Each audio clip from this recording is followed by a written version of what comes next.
gonna be a fun one. I'm gonna sneeze. Maybe. Do it. I'm trying. It's not. It's gone. It's gone. And there's our intro for this episode. And there.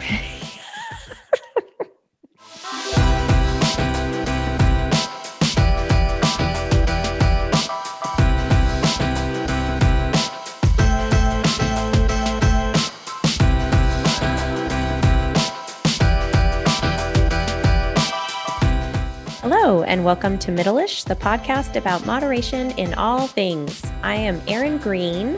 And I am Michael Gray. How you doing? Not bad. The Good. sun just came out in my, Yeah? I mean, I'm in this gray world where winter has arrived in Boise, and literally as you were counting down just now, the sun comes streaming through my window, and I just have this burst of happiness. I was counting down the sun. Thank The you. little power I have. You know, Thank you. I nothing know. big. Yeah. Send your superpowers up here more often because we've been getting a lot of rain. Yeah. Has it been cold too up there? Yeah. Yeah. I mean, we got this cold snap, and then we got, I mean, Idaho does this where you'll get, the cold and then it'll get warm again. And it kind of goes off and on as the shoulder season, transitions into, we're definitely into fall right now, but it feels like we're below average temperature wise. We got snow.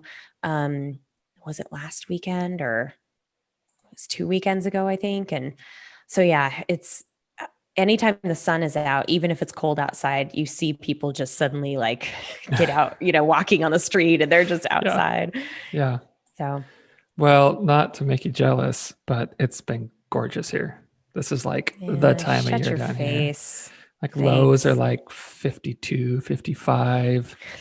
Highs are Warmer. like 72. Yeah, it's Oh, great. geez. Like So your lows are 30% warmer than humidity. our daytime highs. Yeah, probably. Yeah. My office windows open all day with this nice little breeze. It's I'm not This going to is- be too jealous because hurricanes. you have to deal with, hurricanes, yes. And you have to Fire deal with ants. some really crap Humidity. weather in like August. So it's like July, March to August. September. Oh, geez. Yeah. Okay, see? Yeah, that humidity starts creeping in March, Yeah. April. And by like May, it's hot. Like it is running, humidity's in full steam, and it runs through September, mid-October in there. But this year actually wasn't terrible. There have been worse years. But so I think Mother Nature was like, hey, with everything going on, let's back off a little bit.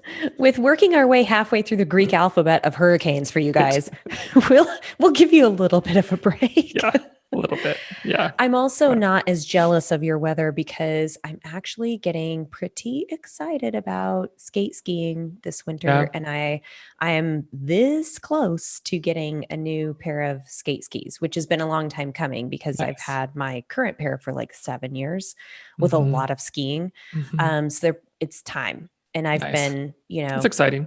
kind of putting Yeah. it off and waiting to get, because I want to get a good setup. And so Mhm. that's, new equipment is, Yeah. I don't know. See, as someone Exciting. who is not a winter fan at all, I'm happy here. You're But I happy get for it. me, but Yes, I'm happy for you. But yeah, I mean, if someone likes, skiing, snowboarding, whatever, sure. Yeah, this wouldn't be that great because you would never have that. But I don't Yeah. mind in the I slightest. should probably ship Matt off to stay with you for a few months in the winter because send him down. oh man, he's not a skier. He's not into the winter thing. He just, Mhm. every winter it gets a little worse. I'm actually surprised we're not living somewhere like Arizona by now because he's just like every time. But Yeah, football if gets us through. Yeah, if you don't enjoy skiing or snowboarding or whatever, winter is it's a bummer. It's a drag. Yeah, it's just like all it is driving slow on slick roads and getting up early to warm your car up and scrape your windows and shoveling your sidewalk. None of those things are fun. And football, Michael. Right, but Football. just the weather wise, Although I will miss taking the girls sledding. That's fun. I do like that. Or snowball fights or building snowmen. But Yes. aside from that, winter can eat it, as far as I'm concerned. Speaking of eating, Speaking of eating, we have a big holiday coming up. Yes, we that do. revolves around eating.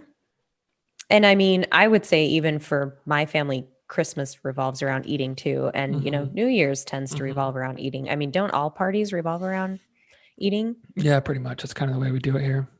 But Thanksgiving is the biggie. The biggie. That's And the one where you're today, wearing your pants with, elastic stretchy bands. well, and this year, I mean, the uniform of 2020 has been PJ pants anyway. So I think y'all are in good company here. Just cut that elastic band out and go for it, right? That's our advice. I mean, just who needs pants anyway, right? Like, I don't. Whatever. I keep telling you, I don't wear them when we record. We don't need you to prove that. We will take on the your top, word for it. Party on the bottom. So Thanksgiving. Yeah. Thanksgiving. One of my favorite holidays. I love the food. It's not one of mine. I don't dislike it. Yeah. It's just, I don't know. It's just not one of my top ones for some reason. What is your top? Christmas. Oh, yeah. Yeah. Christmas with kids is like just magic. It is the best. Like I wasn't really a big Christmas fan for a long time as an adult until I had kids. And I was like, oh my God, this is amazing. So I really love Christmas for that. Yeah. And I think that's like, I'm not a big holiday guy in general, just on my own.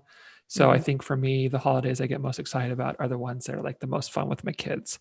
Christmas, Halloween, Valentine's Day. Those are really exciting. And Thanksgiving is just for kids. It's like, we'll just get together and eat a bunch of food. So yeah, I don't dislike it at all, but I do like food. That's fun. And yeah. We do like food. Some of our episodes talking strictly about food have gone over an hour. So I'm pretty sure we both like that. Just a touch. Are you going to have your favorites? It's one of your favorites? It's one of my favorites. I love the traditional dishes. I would say we pretty much had the same menu year after year after year growing up, and I never tired of it.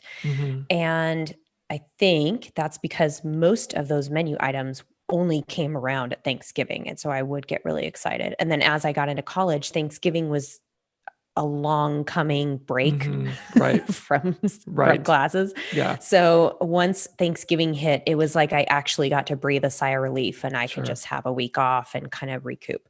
Yeah. But yeah, I think sometimes the holidays create some anxiety for people. I mean, for a lot of reasons, but with the people we work with, a lot of it is revolving around food and health and the barriers that come along with it. And how do I navigate this season? Because you have, Thanksgiving, and then you have Christmas, and then you have New Year's. And it feels like for, 2 or more months, you're just kind of like thrown off kilter and you're surrounded by food and there's parties. And how do I navigate this? So Michael and I put together some do's and don'ts. Do's and don'ts. Try and keep it nice and simple. And to help you maybe think ahead, and we're releasing this the week of Thanksgiving, so several days before the actual holiday, but then also there's Christmas and New Year's and whatever. Right. So there's maybe more food to come. There's more. There's always more food. Yes. So we want you to do that fist pump that Michael just did and be excited about it and not be scared.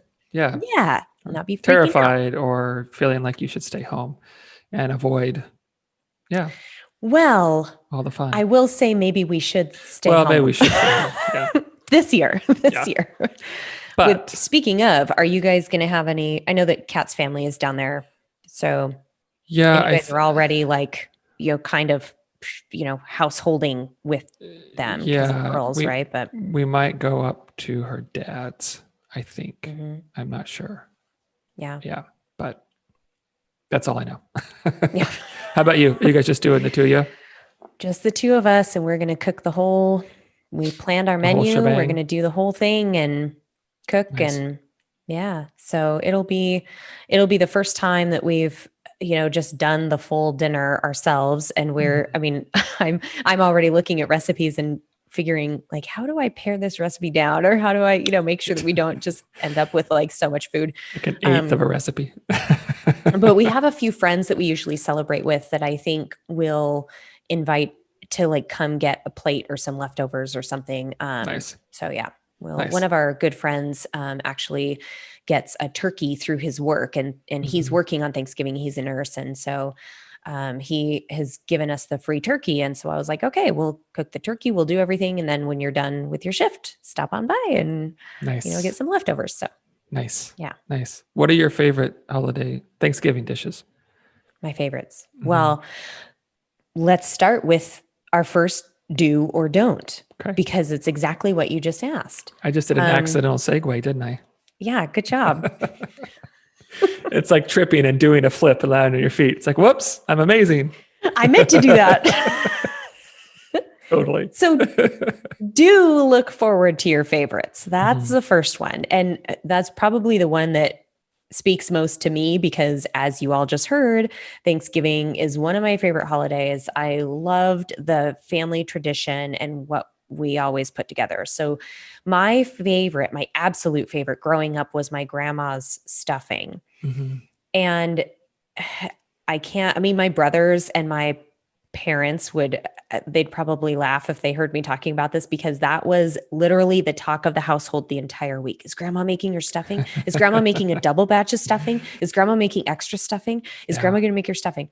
So grandma's stuffing, I looked forward to it every year. I still do, but I obviously don't get it anymore. But I say look forward to your favorites. Yeah. Like, I think people sometimes, their favorite might be like the most decadent, rich, buttery something or other. And they almost like get this pang of, but I shouldn't be eating that. Or, but that doesn't fit into my plan that I'm on. Or, but it's too rich or whatever. I say throw that out the window and really look forward to your favorites, especially if they're seasonal and you only get them once a year. Right. Yeah. Well, and I think it echoes something we've talked about a lot. It's just this idea of, if we never get to enjoy the things that we really like, how sustainable is this? How doable is this? Like, do you really want to not ever have just really, delicious stuffing or pumpkin pie or, mashed potatoes with butter and gravy? You never want to have that ever again in your life. Like, is that really worth it? Does that feel like a plan that is worth following? I say no. I don't think so. And I think it also just kind of echoes how we've talked a lot about, we often put way too much weight on a meal or a day, right? Like, it's this one food, like I had French fries, so I ruined everything, or I had, whatever. And if we look at the holidays, like we have Thanksgiving, we got Christmas, we got New Year's, we're looking at 3 days in the course of what is it, 6 weeks, something like that. Like, I really believe if you go hog wild on those days, like just rampant and eat till you're sick, right? And all of the days in between, you do what you've been doing, you're going to be fine. Right. You're going to be fine. It's not like, it just doesn't, it doesn't work like that. We can't just burn everything down in a day, in a meal, I mean, you just physically you can't eat enough to do that, And so I just think, these are important times. There are times we look forward to. There are times that have social importance and emotional importance. And if you can't enjoy them fully, man, you're just missing out on a lot. And I would say, when it also, just from a practical perspective, when it comes to menu planning, I think sometimes people they get too focused on, well, we've always had this dish and it's not really my favorite, but it's always been part of the meal. Right. Or you have to have rolls with Thanksgiving dinner, or you have to have whatever. If that's not your favorite and you're kind of just putting it on your plate because it's there, or you're kind of just eating it because it's there, or you're making it because it's there, how about really just focusing on what are your favorites and your family's favorites? And how does that fit into, eating in a relaxed, enjoyable, competent way, instead of sort of putting this pressure on yourself to, conform to tradition or like you said, like go hog wild and eat everything and go way Mm-hmm. past the point of fullness, which we'll talk about too. Mm-hmm. I think really just being clear on like, what do you want this food experience to be like so that it enhances the entire experience? Right. Right. Yeah. And I agree. If there's no sense in eating things you don't enjoy, Yeah, like, totally. just out of obligation or whatever. Yeah. I mean, put the stuff on your plate that you really enjoy. Because I think the more you enjoy the Thanksgiving meal or the Christmas meal or whatever, the more satisfied you are on less food. Mm-hmm. You know what I mean? If we're eating stuff that doesn't, the mouthfeel or the taste or texture, or whatever, we don't really enjoy, there's not satisfaction in that piece of it. There may be satisfaction in like the fullness in our stomachs, but that's only a part of being satisfied, Mm-hmm. And so, yeah, eat the stuff you like and don't worry about the other stuff. No point. Yeah. Yeah. Yeah. Okay. So are we ready for the first don't? We're Don't moving on. Do go for it. not starve yourself all day or all week before the holiday. Right? I think that's something that people often do is Oh, like, yeah. okay, so here comes the day. I'm gonna, just like have 500 calories a day for 3 days so that I can make room for stuff or whatever. Yeah. The whole making room, like, I'm not going to eat all day just so I have lots of room Yeah. for, well, it doesn't really work like that. Like, Yeah. Yeah. that's not the way metabolism and your No, stomach works. Like no, you don't create more room by starving yourself. exactly. And to piggyback on metabolism, I think we put too much emphasis on if we're over calories in a day of like what that's going to do to our metabolism Yeah. or what that's going to do to our weight. You know what I mean? And it's just not the way those things work. But I think one of the biggest problems, I think there's several with this approach of, big restriction before a holiday or a big meal or whatever. I mean, there's some like all or none thinking in there. I think scarcity, abundance stuff that's not good to have. But I think one of the biggest things, if you come into that meal really hungry, Yeah. like what's going to happen? You're Done probably going it. to eat way more than you really needed or wanted to because you're freaking starving, And when you come into situations where you're really hungry and then you're presented with food that is rich and flavorful and salty and buttery and all that kind of stuff, it's going to be extra amazing. And it's just, I mean, just grab the plate and, you know what I mean? You're just going to be shoveling it. Yep. So I Yep. think that's one of the biggest flaws in that plan is I think it often backfires on people. Yeah. And I have a little confession with this one because when I was very early in my pro triathlete career, Mm-hmm. I was doing some self experimentation with food and body composition and like diet manipulation, that kind of thing. Mm-hmm. And some of it could easily be classified as disordered. Like, okay, don't there's no Mm-hmm. need. You have to like Yeah. look at food that way. But Thanksgiving always came at the end of my triathlon season. So, maybe my last race was in October or September or something like that. And Thanksgiving was after. I definitely had this feeling that, okay, I'm not training. I don't, need as much food and whatever. I haven't had like these kinds of foods. And so I do need to go kind of just Thanksgiving, hog wild, Mm-hmm. eat my heart out. And we would go over to a friend's house. And so we didn't really have leftovers. And so for me, it was a little bit like, I better make it count now because I'm not Yeah. going to, have the leftovers.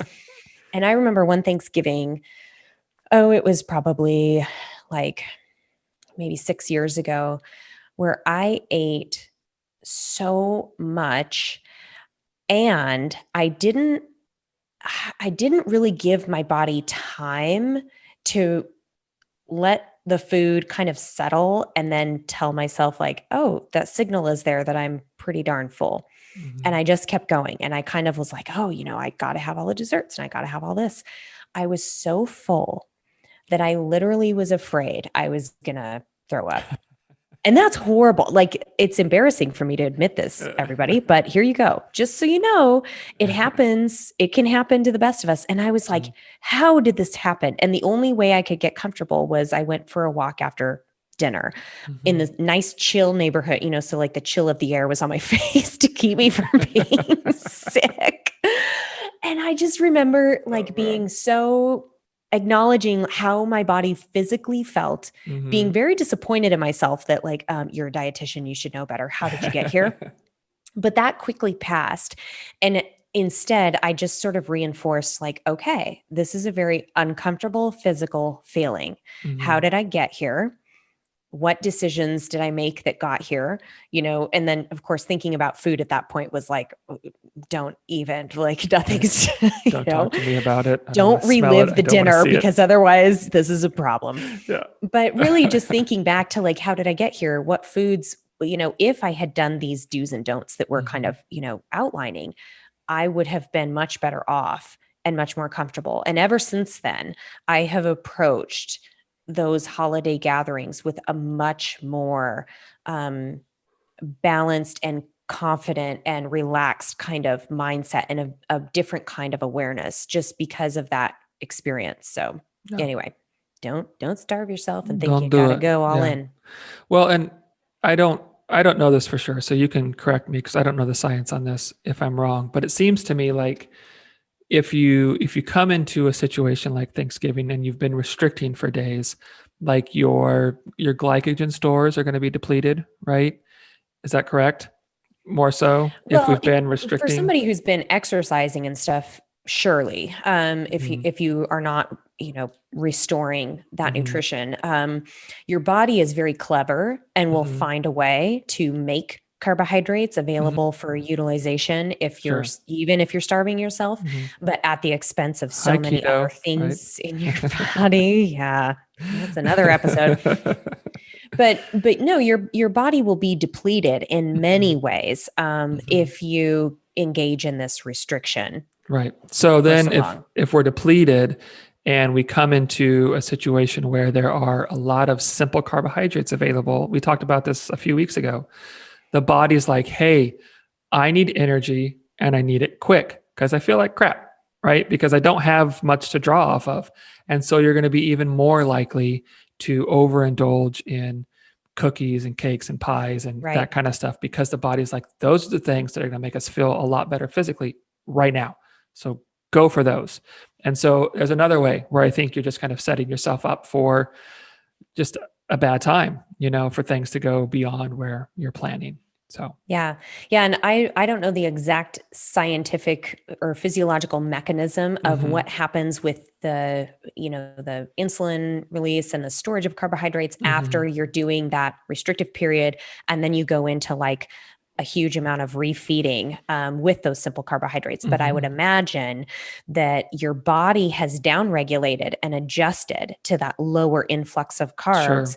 Then you eat a ton of them and your hormones are going to go haywire, and the storage of those carbohydrates, which ends up being, if you fill up on carbohydrates and your muscles are saturated with them and your body is full of them and there's some left over in your bloodstream, they're going to get converted into fat and stored that way. Right. So if you think that this is going to benefit you in any way to do like this really like meager nitpicky eating and then you just go hog wild on Thanksgiving, you actually could be doing yourself a disservice.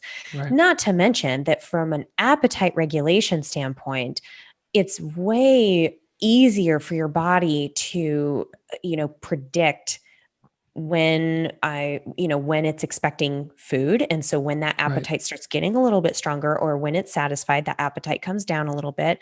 So routine eating, sticking to just your typical meals and snacks and, what you kind of know to be true of your body's appetite as you're heading into Thanksgiving, then makes the day, or Christmas, or, whatever holiday, then makes the day a lot more predictable as well, because you've already kind of practiced this going in. You can be very confident heading into that meal that I know where my body's limits are, how hungry I am and how satisfied I am. And always remember, this is not the last time you can ever have this food, folks. Yeah, exactly. Well, and to just to tack on that, I think if we're looking at reducing the the magnitude we give holiday meals, approaching it in a way where we're we're magnifying it by restricting because of what it's going to be ahead of time, we're just making that situation worse. Like we're just building it up in our head even more, about the battle that we need to be in with this meal or these foods. We're just kind of further digging our heels in, and that I think is really unhealthy thinking. Yeah. So I'm gonna skip ahead to the next don't. So we're gonna do 2 don'ts in a row, and then I'll let you do that other do. You can do the do up I above. Does that mean, make sense? I guess I'm not prepared So for it, but you can, it's on physical activity. I'm pretty sure you can handle it, buddy. okay. So Okay. I wanted to talk about this next don't. Mhm. Don't get hyper focused on having a quote healthy holiday meal. Mhm. And I want to focus on that because it's almost the flip side of what we've been talking about, right? We've been talking about how the holidays have some very rich and decadent favorite foods, and how people sometimes just go overboard and they eat too much, and they, starve themselves and do kind of these extreme things heading into the holiday. The flip side of that is sometimes people will just like, by damn, I'm going to make this the healthiest menu I can, or I'm going Right. to like make this low sugar. I'm going to make this low fat. I'm going to take out that stick of butter. Make Um, kale pie. oh, God. It's cauliflower crust. Oh, that sounds wonderful. Now, I'm not suggesting that, I mean, some people, I've worked in clinical settings, so I know that there are some definite constraints around managing, acute, eating consequences such as diabetes, or Yeah. a high sodium, low sodium kind of dietary plan, or a heart healthy one, or, Right. I get that. Or if you have a food allergy, of course, Right. those are Celiac or situations. something. Yeah. Yeah, yeah. So those are situations I think are kind of set aside from what I'm talking about here. What I'm saying is when people get super focused on this has to be, fit into this perfect little box of the diet I'm currently following, or the portion sizes that I'm going to allow myself, or I'm going to adjust this recipe, even though I love my Mhm. mom's, sweet potato recipe, I'm going to make it a healthy version this year. So I'm cool with like experimenting in the kitchen, right? So like play with your recipes and things, and see if you can find a way that works for you. Go for Right. it. Just be aware also that that can trigger some deprivation and some of that Mhm. scarcity mindset that you mentioned earlier. So that feeling that, you know, oh, I missed out on my one chance to have, Right. dinner rolls or whatever. And so that might, trigger you to like go overboard Mhm. another day or at another Mhm. time. Another one I see people doing is like the detoxing thing. And so they'll have like this big holiday meal, and then they're like, nope, next week I'm detoxing. I'm Right. just drinking like lemon juice with cayenne pepper in it or something. Celery juice. Yeah. You're like, okay, like Yeah. let's not get so focused on these healthy extremes Mhm. that you lose sight of the enjoyment of the holiday, and that includes with the foods Mhm. that you like. Yeah. Don't lose sight of being a sane person. Mm, Okay. yeah, Yeah. right?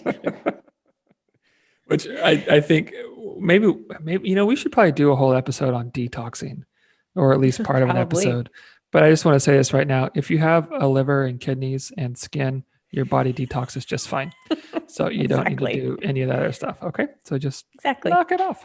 Just to Yeah, make that clear. just to make it clear. And I think I mean, I think if people, I've talked to people who have found like, I found this thing, and it's, it's a dessert, but it's made with, sweet potatoes or this or that kind of stuff. And I really like it. Awesome. I think that's great. If you Mhm. can find a healthier version or a lower calorie version of something that you really like, and it still feels like you're indulging on those, great. That's awesome. But don't look for these recipes at the expense of enjoyment, Mhm. because then all you're doing, like you exactly like you said, is you're just further feeding that cycle of restriction and deprivation, and further feeding these unhealthy mindsets, ideas, thoughts of, boy, I can just never fully enjoy. Like I can have pie light, I can have brownies light, right, but I can never have the real thing. And if you can never have the real thing, you're really setting yourself up, like you said, to go way overboard with the real thing at some point in the future. Right. Yeah. And I'll never forget, I would usually bring some kind of a veggie dish or something, to the holiday meal, because to me, that makes a balanced meal. I enjoy vegetables. I would make it kind of holiday themed somehow. But I do remember, I'm trying to remember if it was one of my brothers that said it, or maybe it was Matt or something, that was like, are you kidding? I'm not going to take up space on my plate with that. I'm going to like, I would rather have more mashed potatoes or whatever. Yeah. So that's another, and anybody who has worked with me or who knows me knows that I'm a huge proponent of like, have a fruit or vegetable every time you eat, like get those veggies in there. However, I will say that one meal or even like a few meals over time that do not have that specific balance or component to them, right, just like you were saying, that is not going to like derail your entire health journey, or your body isn't even going to, I mean, you might, I don't know, it might change your digestion, your bowel movements a little bit if you don't get enough fiber for like days on end, but like skipping over what you quote think is healthy, so that you do have that like enjoyment of the meal. You're not, overeating, because that could cause you to overeat as well. If you're eating like a very fiber rich food, but then you also can't pass up the mashed potatoes and gravy, or you can't, right, skip dessert or whatever, you end up eating more past that point of fullness. And then we get back to, all that stuff we just talked about. So that's another thing to think about. Yeah, for sure. It's not like you're going to, come to next summer and be like, man, I wonder where I'd be if I had some vegetables last Thanksgiving. Yeah, if I had the roasted broccoli only had it skip that, I'd be so much further along. That's what the problem was. It's my downfall. Yeah. Again, putting a little bit too much weight on very small. Yeah. Making the micro into a macro, right? Yeah. Yep. Okay. Do you want to move on from that? Are we good there, you think? Talk about the do. You want to do the do? Was that Mountain Dew? Was that a Mountain Dew commercial? That was a Mountain Dew commercial. Yeah. I was trying to figure out how to say do, but it didn't happen naturally. Do. But I just did. All I think of is the poop emoji when you say that. Yeah, that's what I was going for. Do. Okay, so let me do. Yeah. Okay. So do make physical activity a part of your holiday. Before I get into it, I want to say this. I think there's a fine line here that is really important to acknowledge, because I think making physical activity a part of your holiday is a great thing, but there's a flip side of that coin that gets ugly really quick. And that's these incredibly stupid, idiotic things I hate that you see on social media. That's like, hey, for every bite of mashed potatoes, do 5 burpees. Yeah. If you eat a piece of pie, whip yourself on the back for 10 minutes. I mean, like this, it's punishment. It's, I did an awful thing, so I have to pay the price of exercise. And that mentality is one that I absolutely despise. Yeah. So you have to earn food or something. Right. Or if you have it, then you have to, pay your penance for it. Yeah, exactly. So to me, there's a very clear distinction. This is not what we're talking about at all. Okay. Mm-mm. That's a whole separate thing. There may be some blurry spots for people, because I want to acknowledge that, but I want to be clear, that is not at all what we're talking about. That's incredibly unhealthy, really short-term way to address things. And we're not talking about that. But what we are talking about is, here's the thing about movement is, one, you feel better, right? It's going to de-stress you. If you are having like stressful, thoughts or feelings around the holiday, going for a walk as a family or playing basketball with a niece or nephew or something, like it's gonna relax you a little bit. Okay. It's also just going to help you feel better physically. It's going to aid in digestion. It's going to get things moving and that kind of stuff. You're just going to feel better doing it. Plus, it also takes a lot of the emphasis off of the food, right? Like this holiday isn't just about food, expands it. This holiday is about connection. This holiday is about being with, whether you're with extended family this holiday, during COVID season, or just your own family. It's about connection. It's about spending time together, and eating wonderfully rich, delicious foods is just a part of it. It's not the point. It's just a part of it. And so it kind of helps expand that. And all of a sudden this holiday isn't just about this stressful thing, this, okay, how am I going to manage this? It's about a whole lot more. My family, always growing up from when I was a little kid, like Thanksgiving and Christmas, those days always included us going to the church, yard that was, I don't know, 50 yards away and playing basketball or something, or going down to the elementary school that was 100 yards away and playing football or playing on the equipment. My mom used to work at that school, so she could let us in and we go in and we play basketball. We always just did physical things. We went to the park and we played with, now with the kids, and it's just always been a part of all of our get-togethers as a family. And it really expands the whole point of what we're doing, and it makes it about makes about a lot more. Yeah. I agree with all of that. And I also like the idea of connecting with nature, getting outside, especially right now during the pandemic. If you are missing that connection with other humans, think of ways that you can, get outside and safely interact with other people, So, I know during Halloween, people were doing scavenger hunts in their backyards. Well, do something for Thanksgiving or Christmas that is similar to that. If somebody lives somewhere where there's snow, challenge your neighbors to a friendly snowball fight, like, go build a snowman. Just do something that both serves you emotionally and physically and involves that getting away from just the food focused, idea of the holiday. And I mean, personally, I feel really kind of centered and just more normal. Physical activity is a normal part of my day. I enjoy it. I'm to the point where my brain kind of comes alive and opens up when I have that movement of any kind.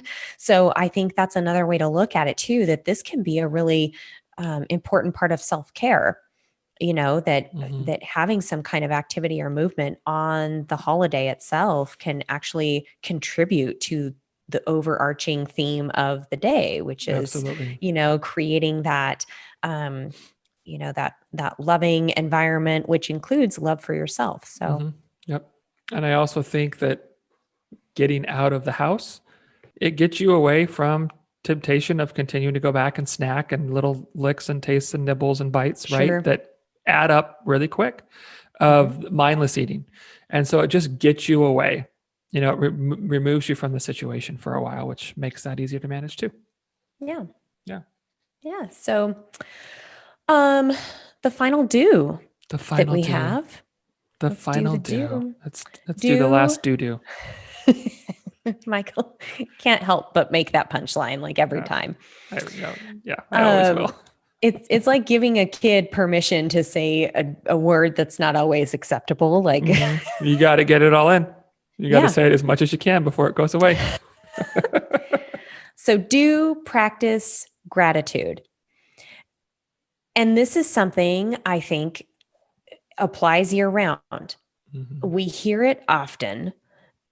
I hear it in just about every list of things that you can do to improve your mental health, your physical health, especially in the current world we live in, where there's a lot of uncertainty and we hear about mental health taking a hit right now, and then put yourself into a situation where you're not feeling super confident around how you're going to respond to a food type event.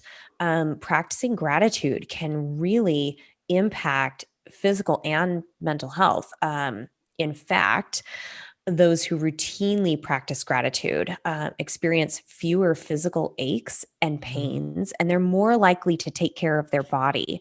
So when you do you're shifting your mental energy into this more positive place. Yeah. And when you do that, the research supports this, that people are more likely to engage in healthful behaviors and less likely to rely on less healthful behaviors. Right.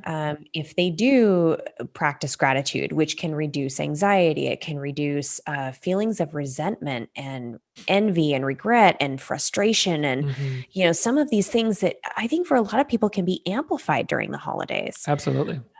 You and I are talking about how great and connected and all of these wonderful things about the holidays, but we also have to acknowledge that for many, it's not. Rough Like people times. don't look forward to them. Yeah. Yep. They've lost loved ones, and it's maybe a first or second or 30th, holiday season without that person. And I think a lot of times it just doesn't get any easier, or they are, have lost their family's still alive, but they're not a part of it. They lost connections, they've, maybe it's a first holiday after a divorce, and it's your first holiday without your kids. And there's tough stuff around the holidays. And you're right. And I'm glad you brought that up, because it is easy for someone in a place of things are good, and my holidays are going to be good and I'm looking forward to them, to just kind of assume that's the way this is. But holidays are a very tough time for a lot of people. In fact, I think it's during the holiday season, I might be wrong. But I'm pretty sure that instances of suicide and suicide attempts tick up pretty significantly during the holiday season. I've heard that too. Yeah. Because it's a tough time. And people, if they feel alone, they feel extra alone when everybody else is warm and fuzzy and getting together. And it's just a reminder of, wow, I really don't have anyone. Yeah. That's tough. Yeah. And not that practicing gratitude is going to combat, serious mental health issues. We're not saying that, but it does shift your perspective. And like you said, it does put your energy into positive places.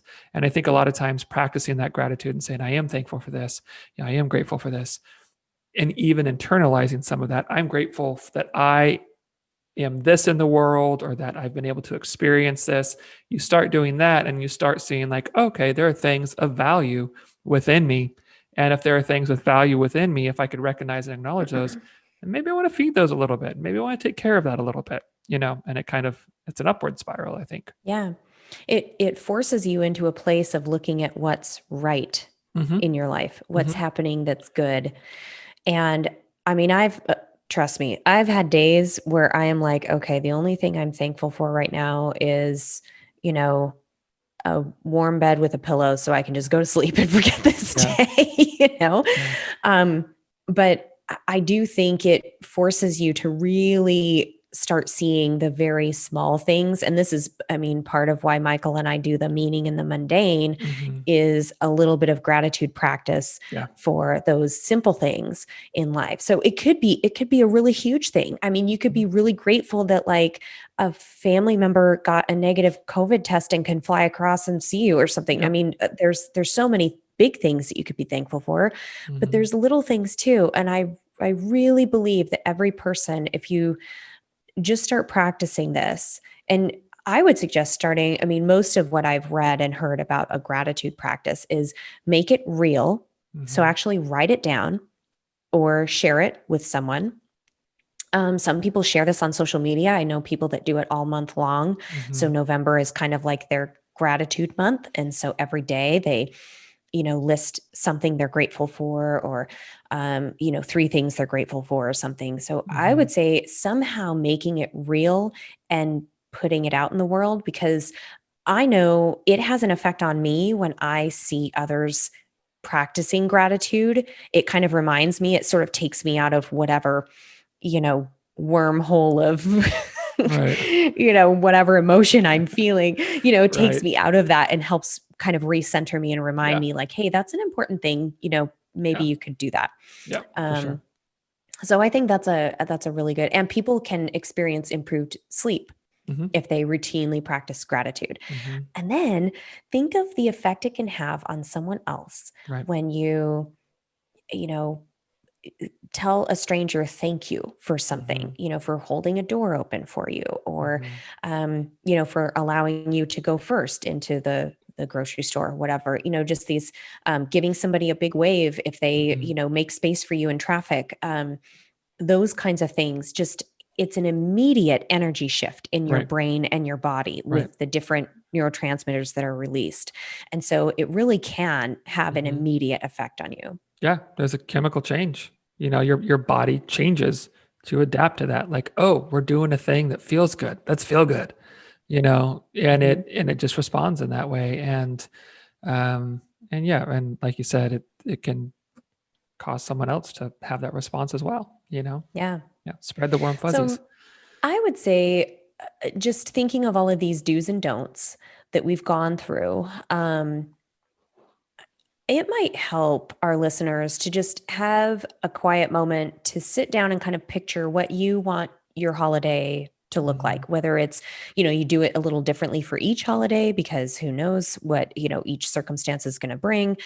Um, or if you just, you're thinking about like the couple months ahead and you're really heading into this entire season of holidays and you're thinking, what are the overarching themes that I want out of my life, that I want to practice, that I want to focus on? And each person, it's going to look different for each person depending on where you're at in your wellness journey, in where you live geographically, because Right. it depends on the weather, it depends on how bad the pandemic is where you are. Mhm. There's so many different circumstances. So I would encourage our listeners to just take some time, Yeah. you know I would say this early this week, before Thanksgiving hits, and really think about what do I want out of this holiday season? Practicing gratitude, what does that look Right. like for me? Right. Practicing listening to my body with hunger and satiety, what does that Mhm. look like for me? Practicing which foods, what role food plays in Right. all of this, and how can I approach the holidays feeling calm and confident and Mhm. hopeful, and having some of those feel good kind of anticipatory Right. Yeah. What foods am I looking emotions. forward to the most? How am I going to be physically active? What are we going to do? What's a game I can play with the kids? Or that kind of thing. Yeah. I mean, we like plans. Aaron and I both Yeah. like plans. We like Aaron likes bullet lists. Aaron might like plans a little bit more than I do, but I still like plans a whole lot. But if you Yes. have an idea of what you want things to be like, there's a lot greater chance they're going to be like that. If you have Mhm. no idea, well, you're just kind of at the whim of what happens. And so why not take, the wheel in your own hands a little bit and try to steer it in certain directions. Yeah. Mhm. Yeah. I'll say one more. I just thought of one more thing. Growing up, I watched my mom I mean, we always had like the family dinners, and we'd get together with my grandparents. We always had like the meal planning and all this stuff. But Mhm. growing up, I watched my mom kind of move from enjoying the like Christmas cookies, for example. Man, she would just make like boatloads of Christmas cookies and then like shell them out to all the family members because she was the only one in the family that made them. It was like Yeah. this tradition. She really enjoyed it. She'd look forward to it. And then she kind of hit this phase where we were in high school and then in college, where she was just really busy with her work. Her health wasn't great. She was stressed out all the time, but she still compelled herself to make these Christmas cookies. Mm. And it became really detrimental for her because Mm. she would like stay up super late at night just to make the dough, because then it has to be refrigerated for 24 hours. So then she'd get up Yeah. early and go to work. And I mean, it just became like this burden. Mm. And I remember kind of observing this shift when I was probably a teenager into young adulthood, and realizing that, like, Mom, this is not a fun tradition. This is not serving you right now. Right. And to be honest, I would really rather have you healthy and relaxed and available to like do something fun with us over the holiday Mhm. versus feeling compelled that you have to do this thing. that's tradition. Sure.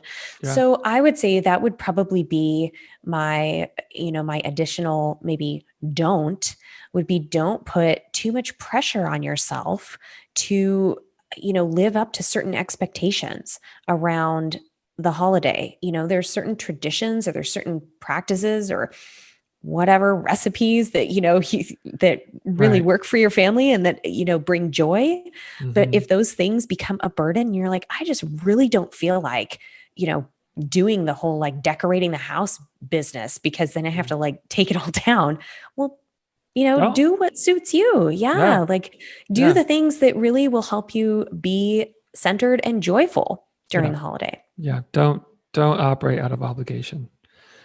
That's a rough place. I'm going to add one more don't. Oh, go for it. Don't deep fry a frozen turkey. Don't do it. We've all seen the videos. Have you tried it? Please tell me. No. I don't want to kill loved ones. Lose a limb blow or up something. Your house. We're actually, so I've never cooked a turkey myself.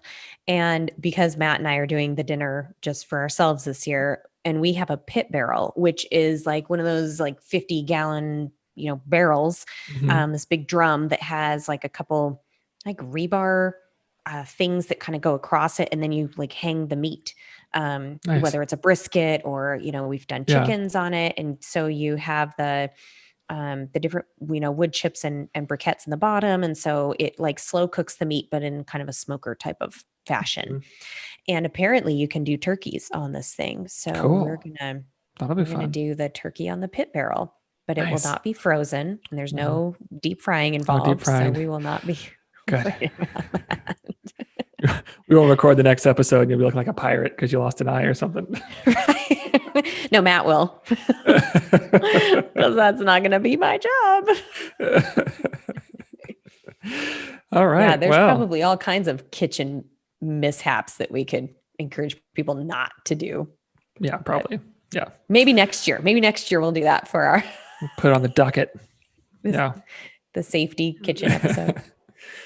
So, you have a meaning in the mundane? You want me to go first?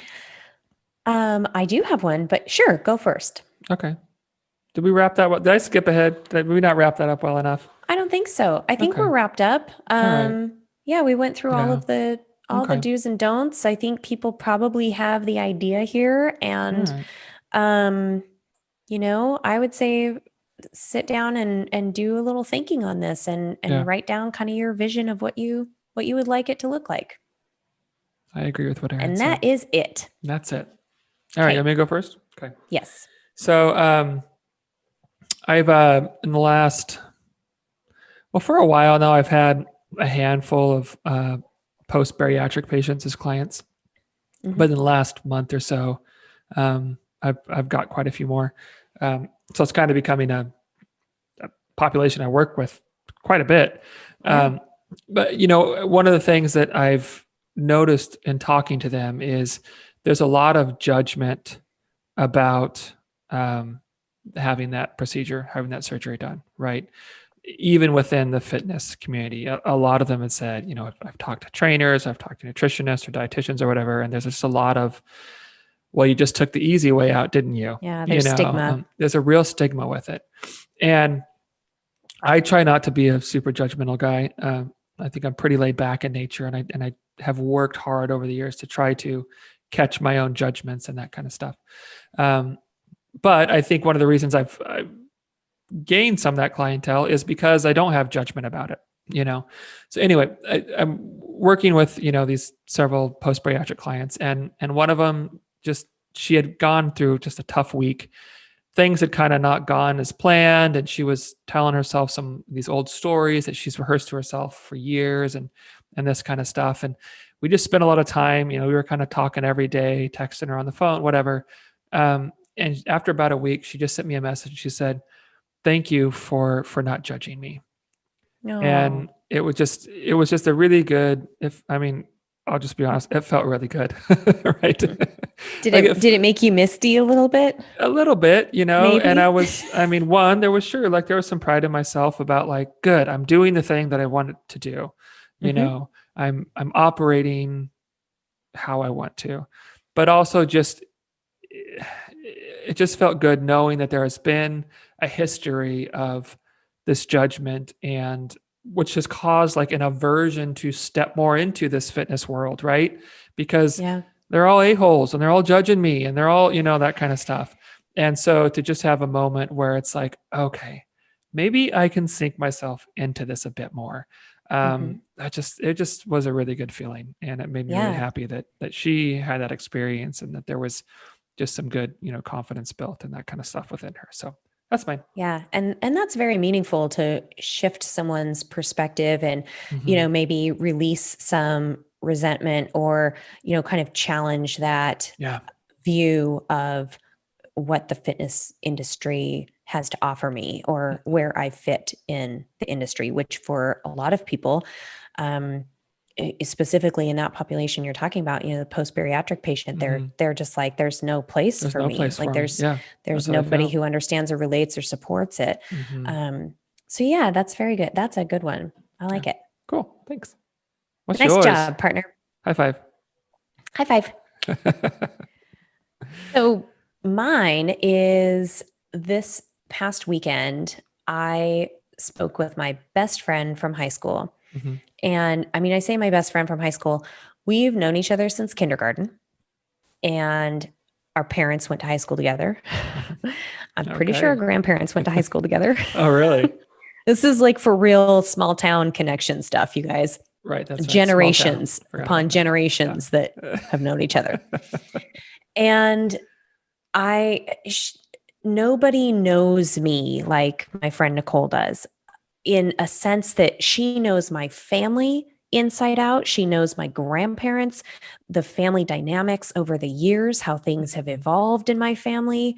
She's seen my personality develop from the time we were in kindergarten together. Yeah. I mean, there's nobody that knows you that well unless they're a family member. And I would go so far to say she is a family member. Right. Now, she lives in a different state. I hardly see her. She has 3 kids. Our lifestyles are different.